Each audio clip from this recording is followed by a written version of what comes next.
नमस्कार साथियों, मैं आपका दोस्त अशफाक अहमद और आप देख रहे हैं देशभक्त चैनल। अभी ट्विटर पर एक मैसेज आया कि एक गठबंधन जो है वो एग्जिट पोल में भारी बहुमत से जीत चुका है, लेकिन चुनाव आयोग का निर्देश रहता है कि आखिरी ये चुनाव है 1 तारीख को है, तो शाम को 5 बजे 1 तारीख को उसके बाद से एग्जिट पोल दिखा सकते हैं। तो ये क्या बता रहा है? तो ये बता रहा है कि इंडिया गठबंधन भारी बहुमत से जीत चुकी है। मोदी जी की बहुत बुरी हार हुई है और इसका वजह जो है आप जानते हैं कि 10 साल लोगों ने इंतजार किया कि मोदी जी अब तो कुछ करेंगे, अब तो कुछ करेंगे, 2 करोड़ नौकरी अब तो दे देंगे हर साल, काला धन जो है वो लेके आ जाएंगे, सबके अकाउंट में 15-15 लाख आ जाएंगे, बुलेट ट्रेन चलने लगेगी पूरे देश में, स्मार्ट सिटी बन जाएंगे 100, और किसानों की आय दुगनी हो जाएगी और वगैरह वगैरह वगैरह। लेकिन हुआ नहीं, उसके उलट हो गया। किसानों की आय जो दुगनी करने को मोदी जी बोले थे तो आधी हो गई है, क्योंकि लागत डबल हो चुका है और जो बेचने का जो कीमत है तो वो तो वहीं के वहीं है, ज्यादा कुछ बढ़ा नहीं है। तो किसानों की हालत इतनी दयनीय हो चुकी है कि ऐसा कभी किसानों ने देखा नहीं होगा।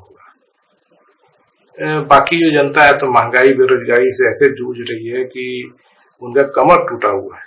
तो बेरोजगारी का बहुत बुरा हाल है, युवा जो है भटक रहे हैं, रोजगार नहीं, और महंगाई से सब त्रस्त है। महंगाई बहुत भयंकर मोदी जी ने करके रखा हुआ है। तो ये तो बड़े मुद्दे हो गए। अब जो चुनाव जीतने के लिए क्या होता है कि ये सिर्फ मुद्दे ही नहीं होते और भी फैक्टर होते हैं। तो मोदी जी तो मास्टर है, तो झूठ बोलने में या पूरा प्रचार करने में मोदी जी का जवाब ही नहीं है।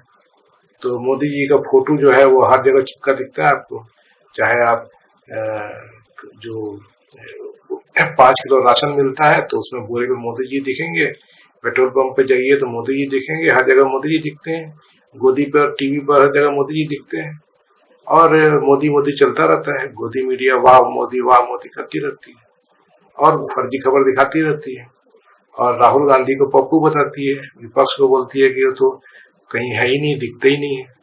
अब दिखाते नहीं है तो कैसे दिखेंगे भाई? तो ये सब चीजें हैं। और उसके अलावा मोदी जी का एक और ये है कि नेता खरीद लो और या नेता किसी तरह से डरा धमका के अपने पाले में कर लो तो उस नेता से जुड़े हुए वोट मोदी जी को मिल जाएंगे। तो ये मोदी जी का आप देखा होगा जो ऑपरेशन लोटस जो चलता रहता है पूरे देश में, तो महाराष्ट्र में बहुत जबरदस्त तरीके से मोदी जी ने किया। शिवसेना को तोड़ दिया, एनसीपी को तोड़ दिया और अपनी सरकार बनवा ली। और वैसे ही दूसरे जगह पे भी देख रहे होंगे कि केजरीवाल पूरी सरकार जो है वो जो बड़े नेता सब जेल में डाल के रख दिया था मोदी जी ने कि वो टूट जाएंगे और दिल्ली में सातों के सातों जो सीटें हैं मोदी जी की झोली में आ जाएगी।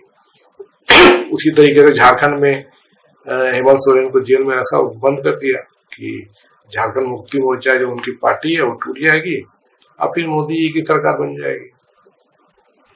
तो ऐसे पूरे देश में जहां जहां मोदी जी को मौका मिलता है वो करते हैं। तो ये एक पहलू है कि नेता मोदी जी के पास में आ जाएंगे तो उनके वोट मोदी जी को मिल जाएंगे। मोदी जी का यही फार्मूला है, सिंपल। लेकिन ऐसा भी होता है कि जनता जो है वो समझदार होती है, जब समझ जाती है कि मामला क्या है तो फिर वो जवाब भी देना जानती है। तो महाराष्ट्र सबसे ज्यादा बढ़िया एग्जाम्पल है।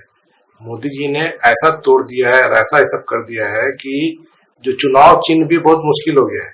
अब जैसे शिवसेना का जो है वो तीर धनुष चुनाव चिन्ह था, अब वो जो है वो दे दिया किसको? तो एकनाथ शिंदे गुट को।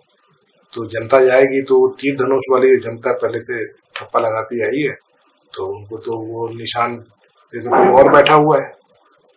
तो ऐसे में गलती से बहुत सारे लोग जो है सोचेंगे कि हम तो उद्धव ठाकरे को वोट दे रहे हैं, अब मालूम चलेगा कि एकनाथ शिंदे को दिया है।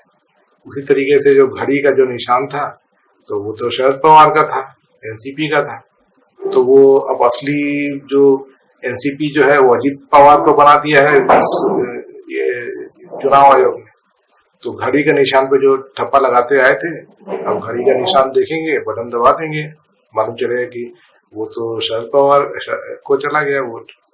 तो ये सब मोदी जी का टैक्टिक्स है, लेकिन तभी भी जनता जो है बहुत जानती है सब चीज, तो इतना जल्दी झांसे में नहीं आएगी। तो इस बार जो चुनाव हुआ है तो वही दिख रहा है।